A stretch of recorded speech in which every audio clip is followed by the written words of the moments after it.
Once again, we're going to take a few minutes to address the most frequently asked questions that typically come up in live seminars. Paul, families, particularly spouses, are often deeply affected by the member who is addicted. Is there anything we can take from session 2 that would be of any encouragement to spouses, parents, children, and siblings? Oh, absolutely, Jamie. Provision House always seeks to minister to the family as well as the addicted individual, since they have lived the experience with the individual and have suffered greatly in the process. It would be inconsistent and I believe irresponsible to help one person find true and lasting freedom in Christ, while others in the family are left to wallow in their feelings of hurt, rejection, betrayal, resentment, bitterness, etc. Our discussion of Romans 7:14-25 should be very helpful to families, for it was here that we discovered that a person caught in a stronghold is not remaining there by choice. In fact, they want out, but simply don't know how to accomplish that. But what we learned was that the real culprit is sin, not the person who deep in their heart wants to stop but just can't figure out how to. Families should find some consolation in knowing that what happened isn't because you're not loved or you are insignificant. It is because of habitual sin. Habitual sin got a stranglehold on the one you love and held them captive until now. Realizing that they were actually involved in a behavior that they hated and were desperate to stop should not only provide some comfort to families, but permit them to begin the process of forgiveness, which is essential, so that they can support the one who has found freedom and intends to continue living in that freedom. I understand that the trust has been broken, so that under these circumstances, trust must be earned, not granted. Now, to the one who was caught in the stronghold, I say, be patient with your family. It's going to take quite a bit of time for the trust to be restored. To the family, I would say that the greatest thing you can do for the one you love, who was a person who hurt you so deeply, but still would be to encourage them. Try to avoid interrogating or cross-examining them, and instead tell them how proud you are of what they've accomplished. Also, try to begin the process of moving your heart toward forgiveness. You don't want to live the rest of your life with bitterness, resentment, or possibly even hatred in your heart. That's an inner poison that exists only in you.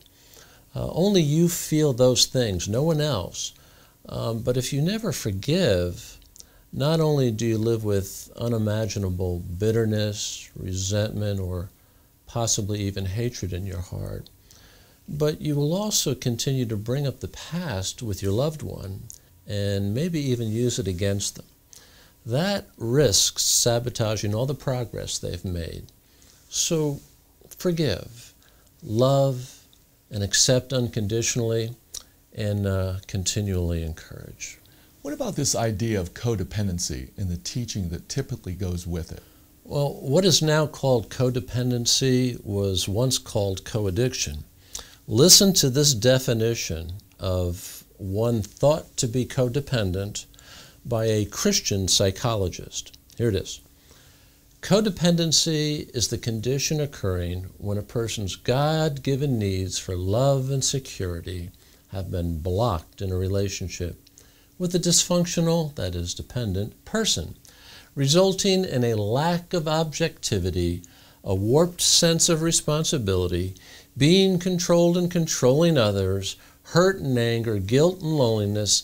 Codependents often perpetuate addictive behavior by rescuing the dependent person from the consequences of his or her addiction. Now, personally, I deeply regret this definition, especially given who it comes from. I applaud the families who have stuck with their loved one, who has struggled with addictive behavior. I applaud you because I know how much you've sacrificed and suffered. I want to ask those Christians who agree with the definition of codependency just given, how much forgiveness is too much? this much?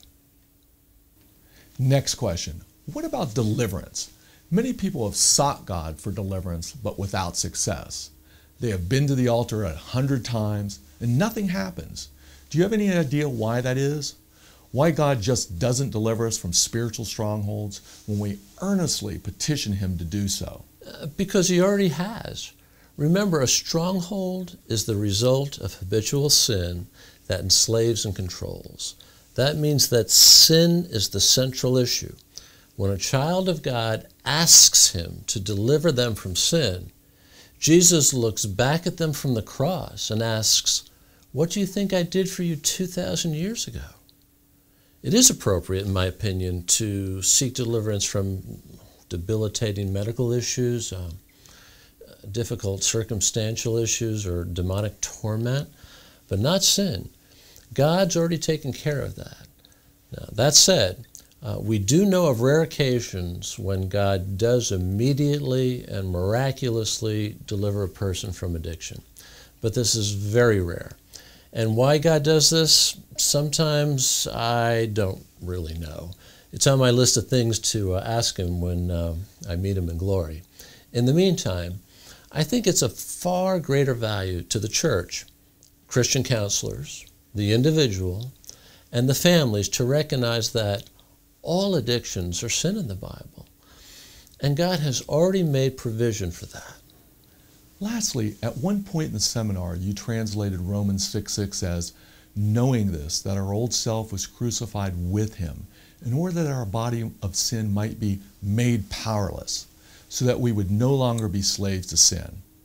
Most translations use a term like done away with instead of made powerless, so that it would read, in order that our body of sin might be done away with. Why did you choose to use the term made powerless instead of the one like done away with? Well, two reasons. The first is that in the margin of the New American Standard Bible, made powerless is offered as a possible alternative translation to the Greek word kartargithe.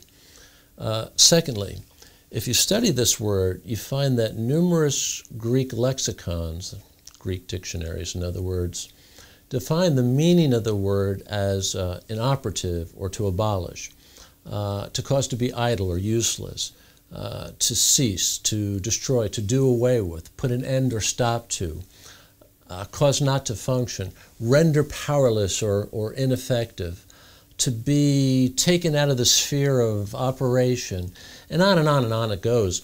The lexicons are very consistent in their definition of the word, making my use of the phrase made powerless, and of course the New American Standards, completely justified, not to mention very appropriate, given our topic of study and the context of this session's material.